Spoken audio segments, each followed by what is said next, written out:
and think welcome that's everyone to this new episode of MITFL Podcast. It has been a really crazy week for football. It all started with a very controversial decision of overturning of Man City's Champions League ban, and something really strange happened. Arsenal defeated Liverpool and Manchester City in the space of 4 days. So, I'd also like to welcome a new face among us, our newly appointed Vice Chairman of MITFL, Mr. Ayush Agarwal. Hey guys, it's great to be here. I look forward to discussing all the shitstorm that's happened over the past week. Yeah, so I'm just going to start with you. Yesterday, Chelsea defeated Manchester United 3-1 in the FA Cup semi-final. You must be buzzing right now. Yeah, it was a mad performance. I mean, the whole team performed well. There wasn't much room given to United except for maybe at the end when Callum Hudson-Odoi came on and gave a penalty soon after. I think other than him, everyone impressed me. Everyone played really well. Yeah, so given that obviously Chelsea played well, but we have to talk about how United considered their goals. And once again, David De Gea was responsible for it. And it's becoming a rather very common occurrence among. So, Karan, I can already see you getting angry over this. Would you like to share your thoughts? Yeah, look, let me just start by saying that David De Gea was without a doubt the best goalkeeper in the world for quite a few years. And Manchester United have to be very grateful for the performances he put up over the last few years. However, over the course of the past 2 seasons, I think the number of high-profile errors that he's made have resulted in United losing more points and games than he had won for them at his very best. So I think we've reached a point where United have to say enough is enough. And it feels weird to say this because he won United Player of the Year for like 3 or 4 years. However, he seems to be the weakest link in the United starting 11 right now. And the biggest factor in this is that United don't even need to go into the transfer market to get a new goalkeeper. They already have two great goalkeepers in the wings, in Sergio Romero and Dean Henderson. So I do know that it's a tough decision. It's a big call, but if Manchester United want to compete with Liverpool and Manchester City in the next few years, if they want to compete with the best teams in the world, then they cannot have a goalkeeper who's making high-profile errors and costing United games. So I do think that it's time for United to move on, and they should look at someone like Dean Henderson for the future. Do you think he would be able to take the pressure of Manchester United at so early? Because he has been doing well for Sheffield this season, but considering David De Gea has also flopped and he's one of the best goalkeepers, do you think he would live up to that? Well, I don't think he'll be any worse than David De Gea, so there's that. And then even De Gea struggled in his first few seasons, right? So I think United just have to put some faith in him. And I do think that he has the potential to be a really top-class world goalkeeper. So yeah, I do think it's worth a shot. I just want to know what's the perception of United fans about David De Gea right now. Obviously, he has been their best player for a long out of time. He has won the Player of the Year for his club. So, do you think by repeating some these kind of mistakes, he's kind of damaging his reputation that he has built up with United fans? I don't think he's damaged.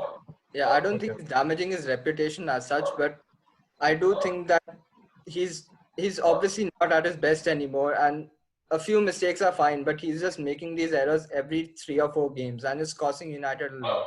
So I think it's in the best interest of both the parties. Even David De Gea maybe can move on to some other club and regain his form and his confidence, because at the moment it just seems to be the same pattern every game. So he's been a fantastic player for Manchester United. He's probably been their best player across the last decade. He's been that good. So his stature at the club is solid, and he will go down as one of the best goalkeepers in the Premier League. But I do think that it is time for him to move on, and for Manchester United to do the same. I think United right now, I think after Lampard benched Kepa. He came back stronger, whatever that means for Kepa, but he did come back stronger. So I think Ole needs to show some faith in Romero, bench him for bench De Gea for a few games, maybe get his head in the right place, and maybe when he comes back, he should be better because there were glimpses in the match where he showed he is a world-class keeper and has been the best across the last decade or so. So I just think it's about clarity of mind right now with him. Speaking about Ole, we can't give the whole. We can't blame De Gea completely because I believe the starting 11 yesterday was not the perfect 11. Your team has been doing well for like past 15 games, and you suddenly change your squad. And I understand that you bench Anthony Martial and Paul Pogba for rest because after this restart, the games have been coming really frequently. But at the same time, he could have started with a centre forward. We have an option of Odion Igalo as well. But for some reason, we went for a back three, and that was completely bizarre to me because it didn't make any sense. And as we saw, we struggled for like complete first half, and then it ended up, and the pressure mounted up so huge that we finally succumbed to that. So we can't completely blame David De Gea, but yeah, yesterday United were not at their best at all. So that's the whole I think it was just one of those days. Ole had an off day, Lampard had an on day, so it just happened at the same day. I think benching Pulisic was a pretty good decision from Lampard's side because we need him for the top four race. And apart from that, we weren't a weaker side anyway. We had Willian and Mount playing on the wings, and the back three really suits Alonso when he's playing at the wing back position. So it was a master stroke from Lampard. Maybe Ole faltered. So I think it's a bit of both, not just Ole. And the other thing about Pulisic benching, interestingly enough, for the last couple of games, I think when he started after the restart, he was pretty good. But last couple of games, at least I felt, I don't know how many people share this sentiment, but I felt that he was a bit selfish. He could have maybe looked to other players sometimes when he chose to go direct. So benching him was probably a good reality check as well for him. So that's there too. So I want to ask you guys a question. Who would you pick right now, Karius or De Gea? Oh, that's a really high level. I mean, De Gea made a error in an FA Cup semi-final. Karius made 2 errors in a Champions League final. So you can't. And David De Gea has been a United legend, I would say, for the past decade. So you can't just compare. Yeah, I know. I was just playing with you. So since we are talking about United and Chelsea, let's take a look at the top 4 race, which is actually pretty close. Heating up right now. Yeah. So yesterday, Leicester. Leicester lost to Spurs, and if we take a look at the fixtures of Chelsea, Leicester, and United, Leicester actually have to play United. They have only 1 game left. Chelsea have to play against Liverpool and Wolves. And United are going to play against West Ham and as I said, Leicester. So, who do you think who's going to be left out of the top 4? Leicester. I believe it's Leicester because Chelsea. I mean, Liverpool aren't in their best form right now. They have kind of given up after their win. So, probably, I think Chelsea, after considering that their recent victory, I think they could pull off a win against Liverpool as well. So I think that would secure them a place in the top 4. And speaking of Leicester haven't been in their best form after the restart. So I believe they might get left out, which is kind of harsh on them because they were one of the best teams when the league started, thrashing 9-0 Southampton, which was a record at first place. And then probably their team was, more people were believing that they would give a serious challenge to the title as well at one point. So I think that would be a harsh on them, but I believe they would get left out from the top 4. And it's interesting to know they were actually in the top 4 for 10 months straight. And after that, and still missing out on top 4, it'll be really harsh. But as you said, I mean, Liverpool in the game against Chelsea, they're going to be receiving their trophy. So maybe their mind will be a little it has been since they've sealed the victory, since they've sealed the title. So maybe Chelsea can nick a point or three over there, and Wolves should be an interesting matchup. And as for United, West Ham as well. West Ham is soaring on confidence. Michael Antonio has been in amazing form. Thomas Suchek. So it's going to be a good match with United probably wanting to bounce back after the semi-final loss, and West Ham being in good form. It's going to be a good match. Yeah, I think the biggest factor is the drop in form from Leicester. I think Leicester have been in really poor form. They won something like 2 in the last 15 matches. So I don't really see Leicester beating United on the last day. And United and Chelsea are both in pretty good form. So you'd expect them both to do all right.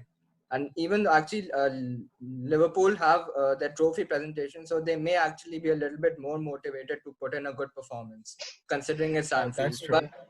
But I do expect Chelsea to beat Wolves at home in the last game, and it just doesn't seem likely that Leicester will be able to enter the top 4 this season. Wolves also have to play for an European place right now, so I mean they would also try to give their best.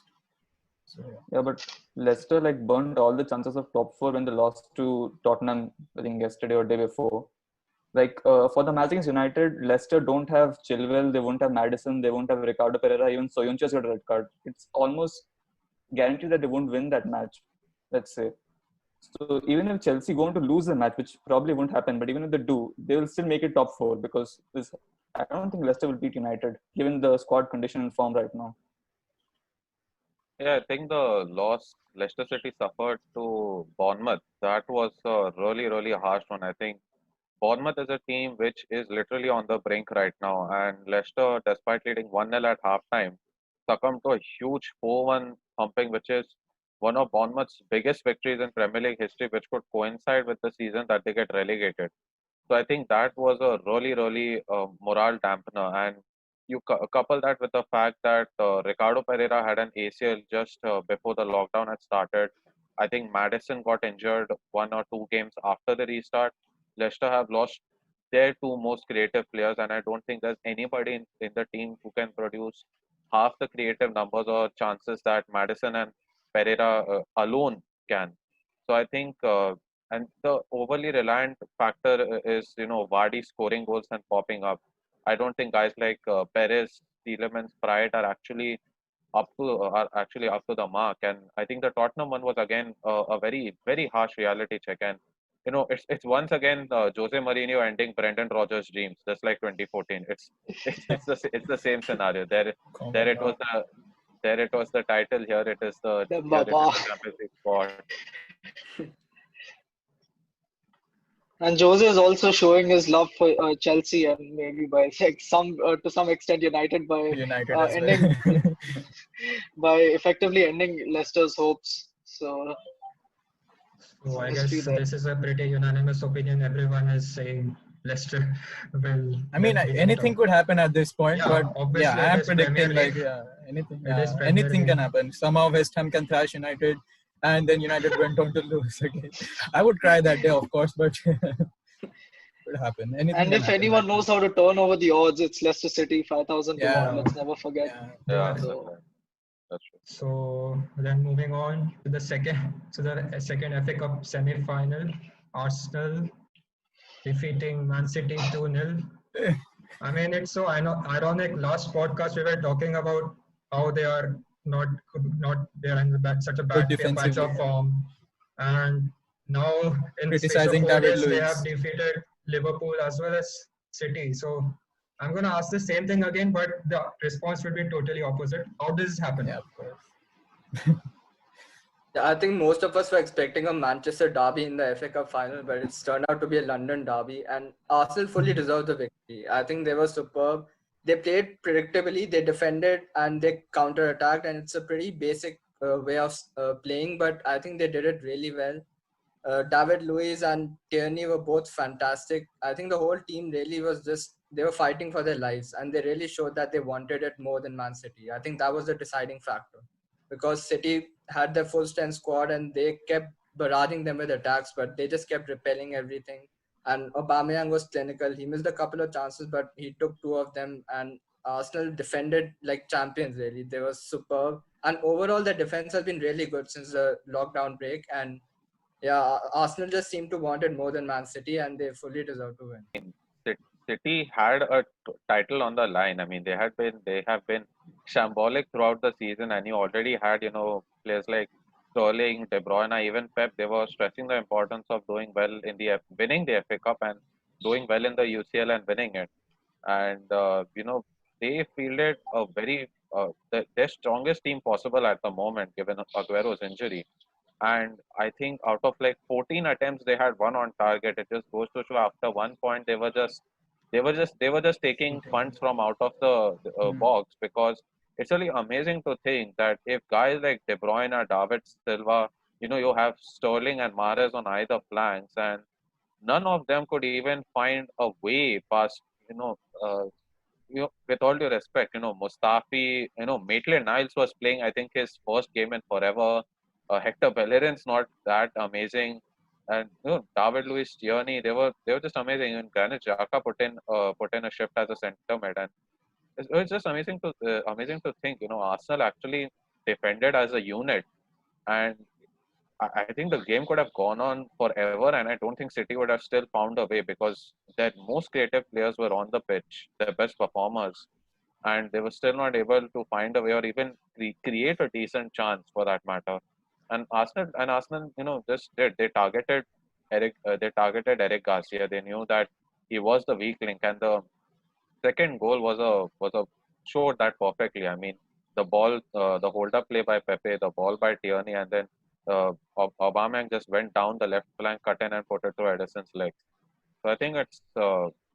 I mean, I think City have to really be in shock and awe as to how they messed that big a chance up, considering that if they had won it, they would have gained the momentum for Real Madrid.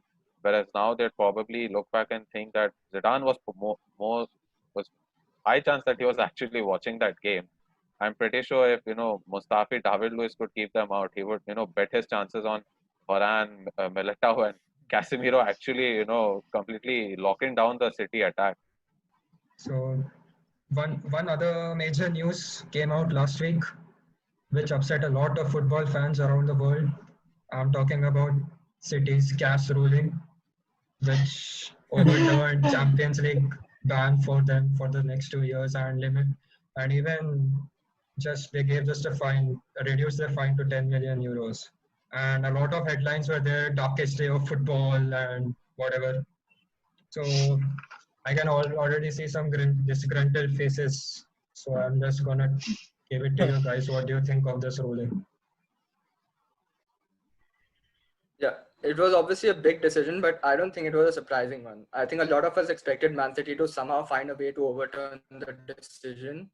And I think Jose Mourinho, what he said was pretty good. He said that if they weren't guilty, then they wouldn't have been fined. And if they were clear of all charges, then nothing would have happened and they wouldn't have been accused in the first place either. So I think it just reiterates the point that FFP doesn't really seem to make any difference, because it's supposed to make sure that clubs don't just spend money and get anyone they want without any repercussions. So something like this is very frustrating, I think, for not just other clubs, but like football fans and everyone in general. I think everybody wants to see a fair game where clubs spend money, but they spend it wisely and not just recklessly. So it was obviously a massive call, because City not being in the Champions League for the next 2 years could have been disastrous for them. Maybe they would have lost Pep Guardiola. Maybe they would have lost a couple of players, because 2 years out of the Champions League is very significant, not to mention the revenue loss that would have occurred. So it was a big call, but again, it was kind of predictable. And I think a lot of people saw this coming. Yeah, it was pretty predictable. I think everyone saw it coming, as you said, and Mourinho summed it up pretty well. Even Klopp said something along the lines of, "We always love to have competition. We love to have City around, but FFP is there for a reason. And if you're not going to uphold the rule of FFP, then what's the point of having it there?" UEFA's tried their bit by implementing FFP, but CAS, which I believe is an independent body, if they are allowing decisions like this to be taken, then it's pretty distasteful. Yeah, the surprising thing is that CAS was the same organization which had actually put a transfer window ban on Chelsea for their Yeah. improper Yeah, recruitment of young young slash players. youth Yeah. players.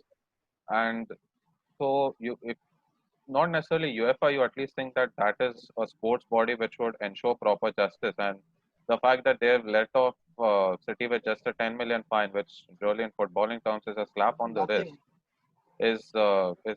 is really, it does not bode well for football in general, because as Arsene Wenger says, if FFP does not hold any value, the rich will become richer and the poor will become poorer situation. That's So, completely true. and I mean, if that ban had held true along with the disastrous season they were having, it could have resulted in a mass exodus of quite a few players, especially the likes of De Bruyne. He's 29 now. Realistically, that could mean that by the time he next plays Champions League football, it would be 31, 31. 32, way past his prime and to twilight of his career. So it really does not bode well for football, but I don't think any of us are exactly surprised by the ruling which was provided. If it did Right. hold, obviously it would have had huge repercussions. De Bruyne was strongly linked to leave. Pep would have left, maybe found ventures anew. A lot of other players, maybe Aguero, who was waiting for a Champions League when he's anyway due to leave in a couple of seasons, he would have left ASAP. There's a lot of players who would have left. And the thing is, it may seem simple on the outside, but it's actually a pretty big thing because such major players and such a big manager leaving could have maybe resulted in City becoming, let's say, a top six side as opposed to a title challenger every season.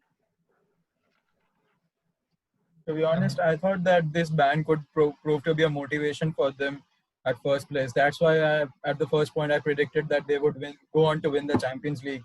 But right now, after the overturn of the ban, I believe that uh, I won't be shocked if Real Madrid make a comeback against them and probably win, and they probably go on to win the Champions League. So I am right True, now, true. I'm not sure, because I thought that the ban would motivate those players, as you said that most of the players would be leaving out, would be out of their prime after the 2-year ban. So I thought this would be the last chance for most of the players, and they would try their best to win the league right now, the Champions League right now. I mean, right now I don't know about Man City now. I mean, Yeah. anything can happen right now. I mean, personally, I find really ironic that Chelsea fans are complaining about FFP because they had the same thing, they had the similar situations with City. For example, before Roman Abramovich took over, they weren't really a powerful club like City, and this club had all the resources in the world, all the liberty in the world to spend as much as they can, and FFP wasn't introduced at that time. So so personally, so they took advantage of that situation, and now they're complaining that City is also spending. I mean, you wouldn't be here right now if you hadn't spent initially. So maybe Please I I think continue. mean, I think you Oh, should just stay quiet and focus on not embarrassing yourselves against Bayern Munich. oh, oh. I think the latter is definitely going to happen. But as for us, I mean, it was 17 years ago that Roman Abramovich bought Chelsea, and obviously, if FFP was there, then maybe I wouldn't be here because as a kid, I think we all wanted to support the team that's doing well, and that's probably how most of us have come to support our team. So maybe I wouldn't be here to begin with, but now it is what it is. But now that the framework is there, we can't look aside, right? Just because okay, that time it didn't happen. That's like what happens in politics these days. Oh, tabhi nahi hua. Why should we think about it now? Now it's there. You should look I at mean, it most right of the now. United and Chelsea fans are pissed right now because of the fact that they believe that if City were going to be banned, then probably the top 5 sides would make into the Champions League, and Yeah, City I think wouldn't get that's the the chance. more That's the main reason that yeah. most of us are pissed right now. But yeah, Want to talk to Vikram about yeah, yeah. The last time you predicted that Real Madrid would win it eventually, and your prediction came right. So, and being a Real Madrid fan, what's your, I mean, your reaction? It was genuinely a it was genuinely a hard fought season, because it was like Real have only lost 3 games, but Real have dropped lot of points. Like we have 9 draws in entirety, so there have been lot of hits and misses throughout the entire season. So like the biggest high for me was when we beat Barcelona in, I think, Feb. It was Feb. But after that, Real went 1 point clear. But after that, Real went to play Real Betis, and Real Madrid lost that game 2-1. So that again sent Barca 2 points clear of us. So the consistency was a big issue throughout the season. We were dropping points where we shouldn't have. Barca lost more than us, but Barca had less draws than us as well. So the consistency for me was the biggest issue throughout the season, and until I think late October, early November, uh, our form both in La Liga and UCL for that matter in the group stages was not really good, and Zidane didn't know his perfect 11 till then. Then by November, when he actually nailed his first 11, we had some really good performances. The PSG game at the Bernabeu, it was a draw, but Real really statistically really dominated that game. Same for the game against Barcelona at the Camp Nou, and that form continued till Feb. But even the games surrounding the Clasico, I think Real had won 1 in 7 in all competitions, and it was a very coming into that Bernabeu game of the El Clasico, it was a very tough week because we had just lost at home to Manchester City. We had lost to relegation candidates Levante. We had dropped points to Celta Vigo, who again just escaped relegation. So it's been a hit. It's been a hit and miss season. The consistency was the biggest part coming back from lockdown, and the motive of the Real players was very clear. Like even they were ignoring all other matters. Like the biggest matter was Sergio Ramos's contract, and he himself had said that for me my contract is now my secondary concern. I want to first win the title. So I think when the captain speaks like that, I think it indicates the entire mentality of the dressing room. That and even guys like Lucas Vasquez who hardly play. He had said before the restart of La Liga games that when Real come back into the competition, we are definitely going to win it. So I think the mentality and Zidane making substitutions at the right time was what actually carried Real through this phase, because there were some really hard fought results, but Real had the ability to consistently hang in there. And one of the people who I think has been crucial this season is on the support staff was Real's fitness coach, a man called Gregory Dupont.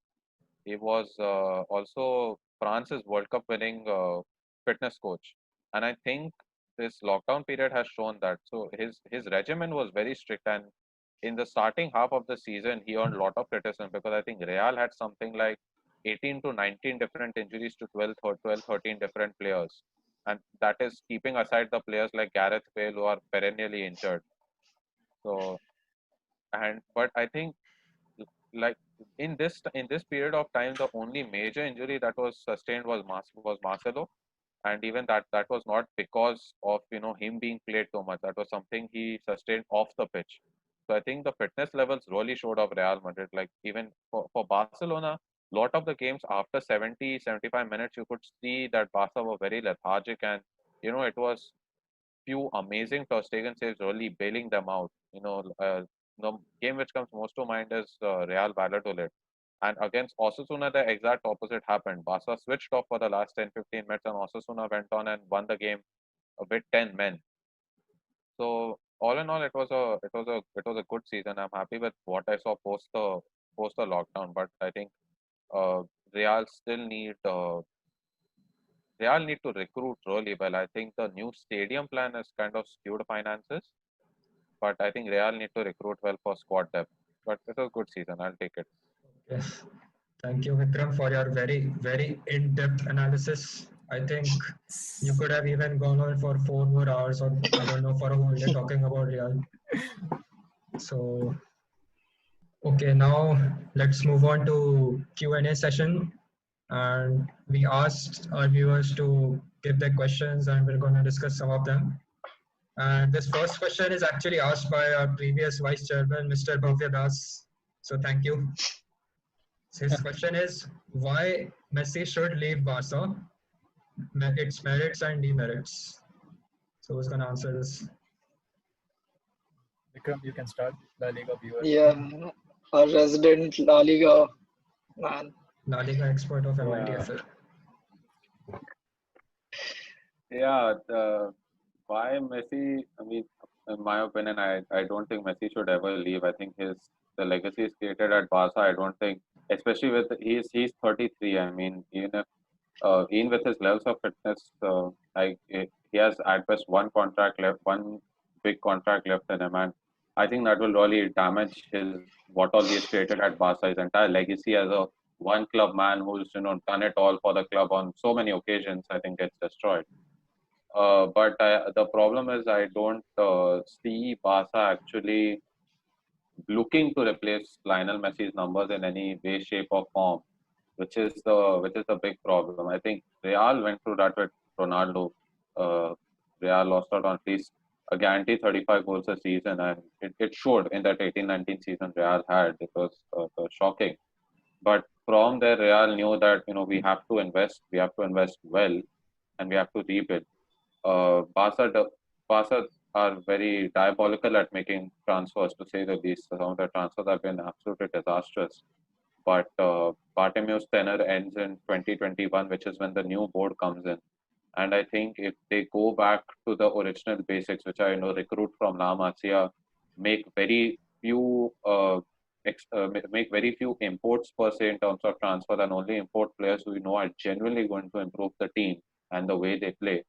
I think Barca have a decent future, but yeah, at the moment, that's the biggest worry, that Barca do not seem to have any clear ideology as to how they should proceed, and I think that is what is worrying Lionel Messi the most. And I think you can see that when he talks about Barca, I think that is very evident. I think Bartomeu out and Setien out are two of the biggest sentiments that are being echoed by Barca fans. They don't want either around. Setien does not make substitutions until very late, and even the ones he does make aren't very effective. Signings like Griezmann seem a bit over the top, unnecessary, considering his age and the money they paid for him. Coutinho's been a massive flop. Dembele's had his injury problems. So Barca, if Messi was to leave, they need to really look into themselves and see where they can find a suitable replacement. Let's move on to the second question I asked by Animesh. Should Barca let Suarez go? What's it with everybody leaving? I don't know, but everyone's. Should Barca let Suarez go? Yeah, I think if they can find a replacement for him, then obviously. But Suarez has again been one of the world's best centre forwards across the last 10 years or so. He's been absolutely brilliant for Barcelona. And yes, he's again entering the twilight years of his career. I don't think his fitness is as good as someone like a Ronaldo to keep playing for another 5-6 years. So they definitely should be looking in the transfer market for a striker. They've been linked to Lautaro Martinez, who would be a pretty good signing. But yeah, I do think that they should be looking for a replacement. But Suarez is still a terrific finisher, and as long as he's scoring goals, I think they should stick with him. But they should be looking to the transfer market for a future replacement, definitely. So the next question is for Ayush, asked by Chaitanya. Ask Ayush why he likes to act cool and nutmeg whenever he gets the chance. Yeah, Ayush, why do you do this? I mean, it's just him because he's just that easy to get through. And this guy seriously wants to know why Don't he take does that this. good. We would really require a It's full fun. It's fun explanation. humiliating him. Nothing else. It's fun humiliating him. Oh. Okay. Let's move on. Let's move on. Yeah, let's move on. Actually, Sai Sravan has asked, what changes Barcelona and City have to do to stop leaking goals? I think Arunam, as the resident City fan, you'll agree that Laporte being out was the biggest factor for them. So that up and a new left back, and I think this should be sorted. What do you think?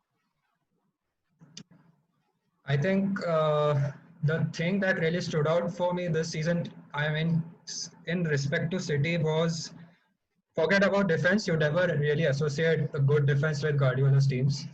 But one thing that I found really strange was their lack of imagination in many matches, in many crucial matches, which cost them. Like, for example, yesterday, only in Saturday's match against Arsenal, they were so lackluster. Even in having ADB and David Silva among their ranks, they seem to be out of ideas.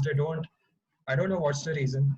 But If you are talking about defense, definitely the season went down immediately after Laporte, and they have to invest in centre backs.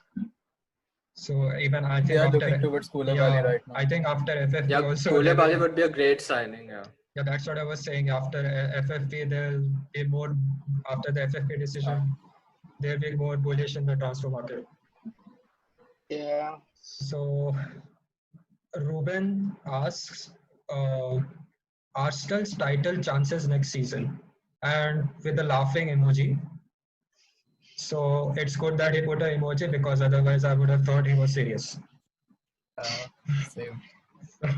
Yeah, that emoji is pretty appropriate because yes, Yeah. Arsenal are doing better, but they have no chance of winning next season. Let's be honest.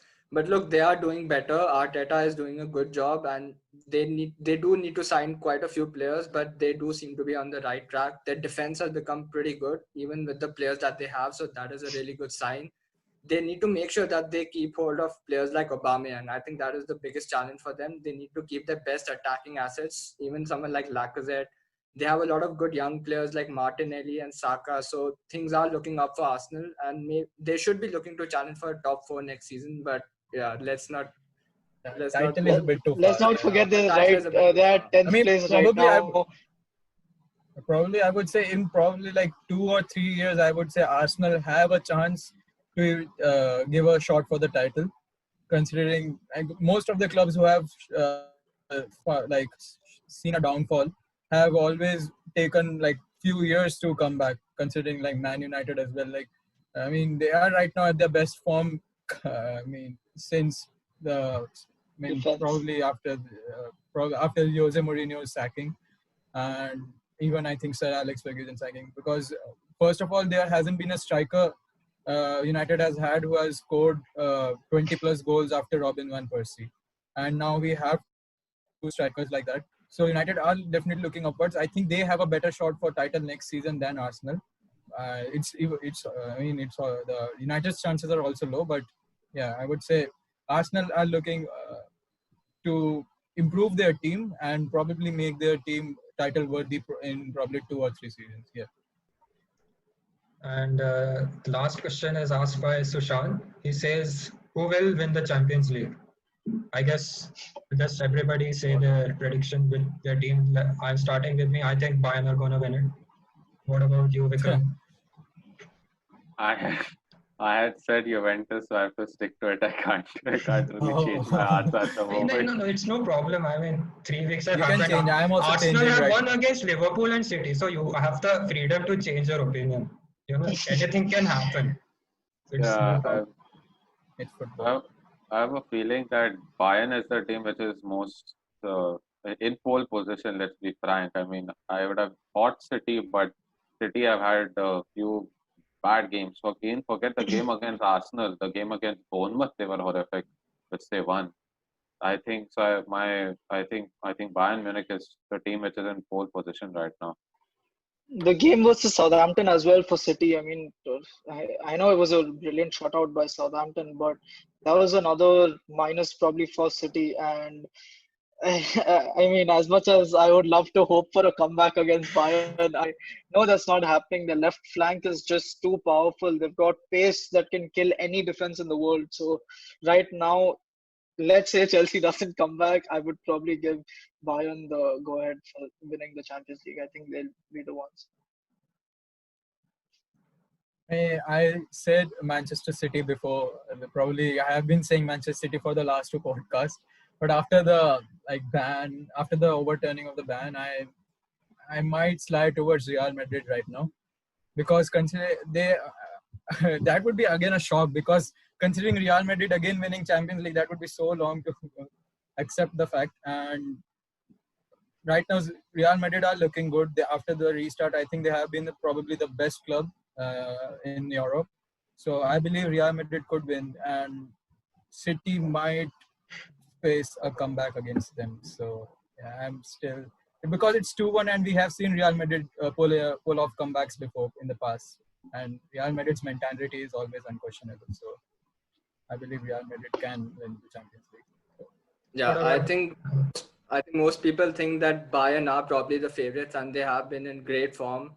But I guess looking at form and as well as the fixtures, because one half of the Champions League draw is completely crowded with most of the good teams. I think PSG do have a shot. I've said this before as well because of the fixtures that they might face. Yes, teams like Bayern and Real are probably the favorites, but PSG do have a shot at it, I think. If Neymar and Mbappe stay fit and PSG, I know they've been playing a few friendlies, but they are playing with a lot of confidence and they have probably one of the best attacks in the world. I do think PSG have a shot. If they do reach the final, and these are all one-offs now, so there won't be any second leg comebacks or anything like that. So PSG with their fearsome front three can win the Champions League. Ritvik, what do you think? Who's gonna win? Uh, Last podcast, I had told that I had supported Bayern Munich because I had told that irrespective of two legs, one leg, or which opponent they face, the team is too strong for anyone to defeat right now. In my opinion, they're the most well-rounded team of all.